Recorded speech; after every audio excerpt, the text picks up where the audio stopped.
As we explore the woodsmen of the past and look at the equipment and accoutrements they carried and how they utilized that gear, we'll move forward now from the 1750s into later era, post-Revolutionary War, pre-Civil War. And that was when the fur trade era truly began. There were lots of long hunts and things like that in the 1760s that are recorded where men went out working for different trade companies and different traders to harvest deer and buffalo, both for the British garrison and for what was called the deer skin or the red deer skin. And a red deer skin was a summer deer skin. You would scrape the hair side off, scrape the gut side off, and let that turn to rawhide, and that was considered a green deer skin, and that was a highly valued trade item of the mid-1700s, along with buffalo beef that would be traded to places like the British garrisons and things like that along the frontier.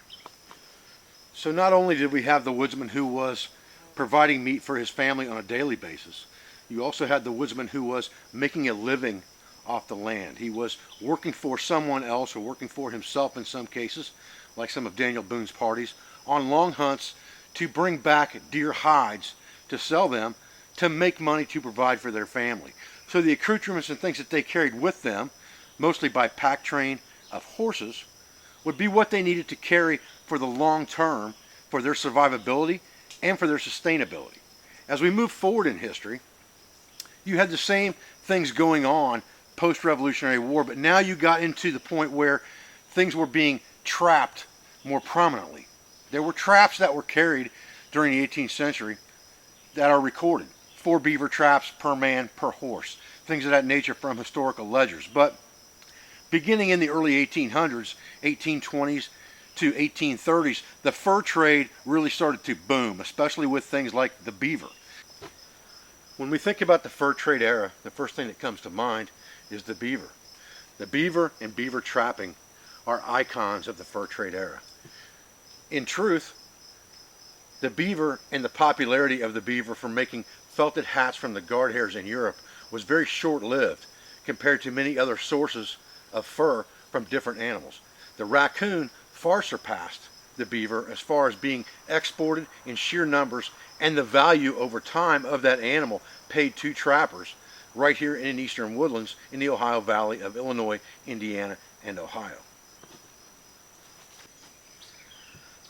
William Hamilton Gibson's book, Camp Life in the Woods, was geared toward the trapping campaign. He wrote about the gear and accoutrements that needed to be carried by a small party or an individual who was going to trap to make money. The reverse side of that coin, George Washington Sears, or Nesmik, was the pioneer of ultralight camping in the same time period. He was slight of stature, only being 5'3" and about 115 pounds. He was also not of the best health. So he had to carry items that were light in weight that he could carry over distance to do what he called tramping. One of the things that's so interesting to me about the latter part of the 19th century, and I'm talking post-Civil War to pre-1900s, is that you had a great melding of cultures at that point where you had the Industrial Revolution in full swing. So you had people who were escaping the hustle and bustle of city life by recreational camping, recreational hunting, fishing, and things of that nature. And you also had the die-hard woodsman who was still trying to make his living off the land by trapping. So it's with this cultural melding that we can learn.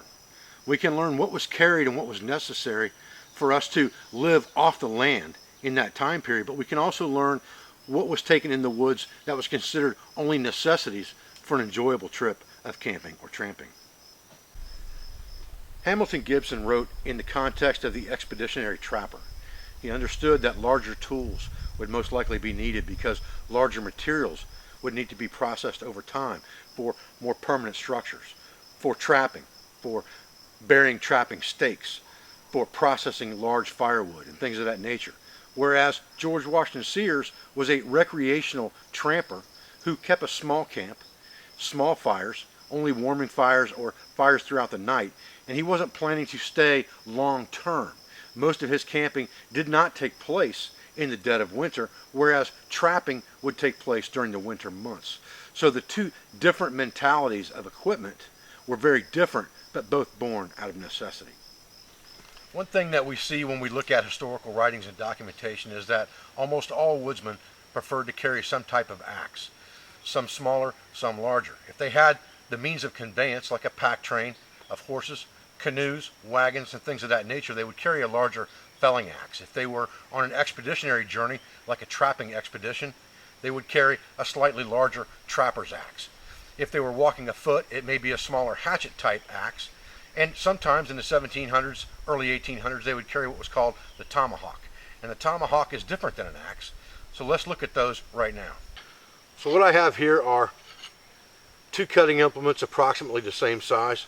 This head is a little larger on this trapper's axe, and the handle is a little heavier. This is what was considered a tomahawk. The tomahawk would give the woodsman a great advantage over an axe or hatchet of the same size. Because the handle was easily removable, it gave him a multifunctional tool that he could use for skinning or scraping, as well as a wedge. Because the handle was easily put into place and taken out, it could be easily replaced if broken or damaged. The tomahawk was also used as a defensive weapon along the frontier.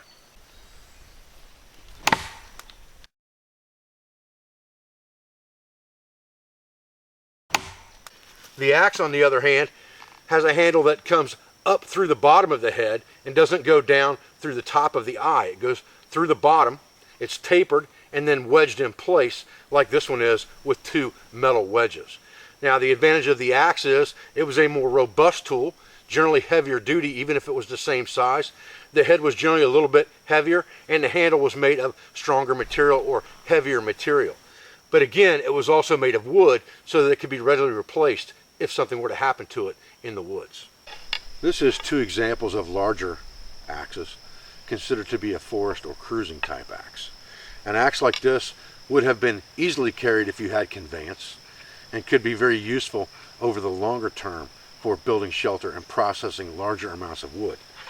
The best thing that you can do to fit an axe to yourself if you're buying a larger style axe that you're going to carry is to check the length of the handle of that axe against your body. And if you tuck that handle into your armpit and you can cup the front of that axe like I am now, that axe pretty much should be fitted to your body size. There's not a lot of historical evidence pre-1800 into the mid-1800s of lone travelers carrying saws. Saws would have been used at areas where station camps and things like that were built where pack trains were involved, but those were more cross-cutting type saws. You don't see the bow saws and things of that nature, folding saws that we use today, in use at that time. Now we know today that saws, A, are much safer to use than an axe. They take less energy to use than an axe, and they are lighter and more portable than an axe. But the axe affords several main advantages over the saw. It's easier to maintain and sharpen than a saw, and it has much more versatility than a saw in that it can be used for anything from fine carving and skinning to processing the smallest of tinders to the largest of campfire woods. It can also be used with the hammer pole for nails, steaks, or even pulverizing nuts and meat to make foods like pemmican. A large axe like this one is a lifetime tool. If you can find one that is forged in the US or Sweden, that will be the best axe you can buy for your money. An axe can be a dangerous tool as well, and there's certain things that you need to remember safety-wise when you're processing wood.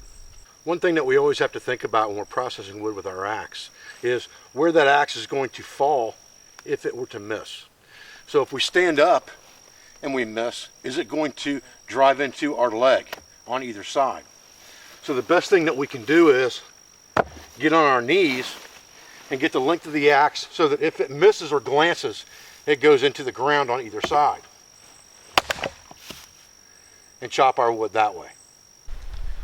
A small trapper's axe like this one, and I say small because this one is about 17 inches in handle length. A typical hunter or trapper's axe would be more of the 19 to 20 inch range. But an axe like this one would fit very well into your bedroll. It would also slide down into a pack basket.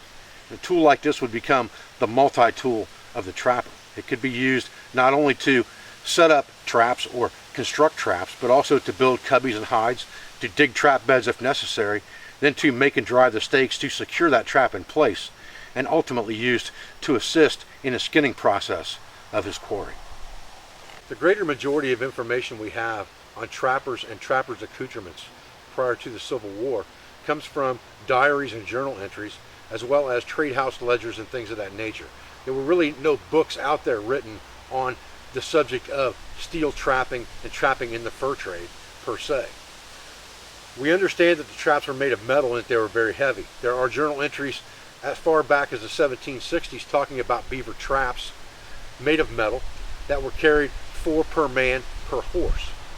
We also understand that the majority of the time conveyance was used when a trap line was being employed because the traps were heavy and you had to carry multiples of these traps, understanding that percentage was the game. The more traps you had, the more animals you could trap, and the more chance you had of catching animals. So carrying 4 traps per man back in the 1700s probably was a way of gathering meat sources and food as much as it was to further their income. But later in the period, in the 1820s and 1830s, when beaver trapping became very popular, they would carry many more traps than 3 or 4 per man. Now we also know that most of the trapping took place on horseback that we read about in journals and diaries and stories and things of that nature. So the lone trapper, or the single man walking afoot, we don't have a lot of information on what he would have carried. I can tell you from personal experience that anything more than about a dozen steel traps, along with the accoutrements you would need to stay in the woods for the amount of time to run a trap line for even a week, can be very overbearing as far as weight goes. It's fairly safe to say that the trapper would have supplemented his traps, his steel traps, with makeshift traps off the landscape as well. So he would not necessarily have to carry as many traps to be able to employ more traps, as long as he had the woodsy knowledge to use the landscape to his advantage. Steel traps come in lots of varieties, but the most reminiscent trap to what was used in the early 1800s, the beaver trap, would be what's called the double long spring. And the double long spring trap has a spring on each side of the trap. Now, many of the forged traps that I've seen from the period of the late 17, early 1800s were a single spring type trap, and many of those are used even today, and that's why they're called a single long spring or double long spring. They either had a spring on one side of the trap jaws or both sides. The older traps that I've seen generally do not have a one-piece spring like this one does. Generally, the frame was extended out and one piece of spring steel came up over the top of the jaws where the eye is here that would push down to enable you to set the trap, to break it down. And we'll talk about that in just a minute. Period examples that I've seen look very similar to this, other than the shape of the pan, in that they have what's called a dog, which is a levering device here that the jaw gets trapped underneath of to hold the jaw down. And then you had a pan here with a notch that would lift up onto the dog just like this, and the pressure of that jaw pushing up would hold tension on that to hold that pan in place. And when the pan was stepped on by the animal, it would release the dog and then release the jaw of that trap. And this was called the strong jaw side. The opposite side jaw was the weak jaw. It had no tension on it whatsoever, but when the spring rose up, this eye would close both jaws at the same time. A trap like this that was large enough to capture a beaver would take quite a bit of hand strength in order to set. And they didn't use trap setters like we have today to aid them in trap setting. It was done with their bare hands. And you would break the springs down, which would let the jaws flop loose. You would then move the weak jaw out of your way, hold the strong jaw down, moving the dog over the top and pushing the pan up underneath like this. Then when you let go, you would center the pan and that trap would be under tension. Now this weak jaw would not open up all the way down and stay flat until you move these springs forward toward the dog, and that would allow it to lay flat. And you would want that pan to be fairly level in position, and then this trap would be employed in or near the water. Traps like this one were called foothold type traps. They have been misnomered and called leg hold traps for years and years, but they were actually designed to capture the animal by the foot. If you look at the distance between the pan and the top of these jaws. And again, this is a beaver-sized trap.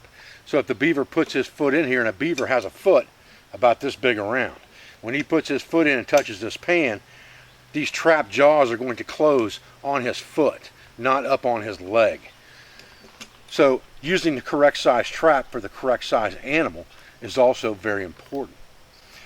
The trap would then generally be tied off, generally to what was called a drowning cable or a drowning wire, so that it would travel down a wire but could not come back up, so that once the animal was trapped in the trap by the foot, he would swim toward deep water and not be able to swim back up to the shallow water, and the trap would drown the animal, so that the animal was not alive when the trapper got there. Most of these type traps would have been employed at den exits or den entrances, especially for beaver, and then sometimes along the bank in some type of a false cubby that was kicked into the bank or dug into the side of the bank and baited with some type of food. Newer traps like this Minnesota brand 550 employ 2 coil springs instead of long springs to close the ears and then close the jaws. The improvements to traps like this are not only is it smaller in dimensions, so it can be carried in a smaller space to carry more traps, but it's also made to be more humane on the animal that's being trapped. You can see that it has what's called an offset jaw, and the jaw does not close all the way shut like the old style steel traps. So when it closes to the bone on the hand of the animal, it stops at that bone. It also has a thick cast jaw with wider surface area here, so that when it does close around the animal, it's not cutting into the animal because you have a wider space of surface area contacting the skin. And a trap like this works exactly like the other style trap, where you open the ears. Instead of compressing the springs, you're stretching these springs down by compressing these ears. You would then open that strong jaw and hold it down with your hand, pushing the dog over the top. You would then go under the weak jaw and lift the pan up, and now this trap is in a safe position. Even if I close this trap, when I close this down, you'll see that, you'll hear it click, and it has what's called a night latching system. And that's so if you're setting that trap at night, you know where the pan is level. Now with a trap like this or any other trap, the weak jaw is the key to safety when you're setting these traps. As long as that weak jaw is up and out of the way, even if you were to set off this trap, it's not going to catch your fingers because your fingers are not inside the jaws of that trap. They're underneath the weak jaw.